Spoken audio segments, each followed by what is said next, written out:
పెళ్లకూరు మండలం గుర్రపుతోట సమీపంలో శుక్రవారం తెల్లవారుజామున రోడ్డు ప్రమాదం చోటు చేసుకుంది. నాయుడుపేట పూతలపట్టు NH-71 పై సైడులో ఆగి ఉన్న కట్టెల రోడ్డు లారీని బెంగళూరు నుంచి నెల్లూరు వెళ్తున్న ప్రైవేట్ ట్రావెల్స్ అంబారీ బస్సు వెనుక నుంచి ఢీకొట్టింది.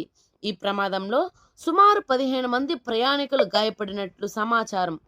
క్షతగాత్రులను 1033 108 అంబులెన్స్ ద్వారా నాయుడుపేట ప్రభుత్వ ఆసుపత్రికి తరలించారు.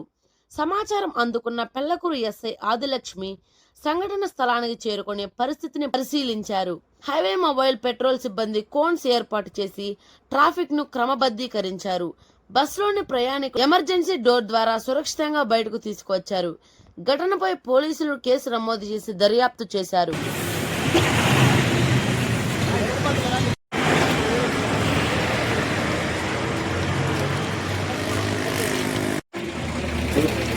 డీటెయిల్స్ రాసుకోవాలి. నువ్వు అదరాభద్ర పంపించేసి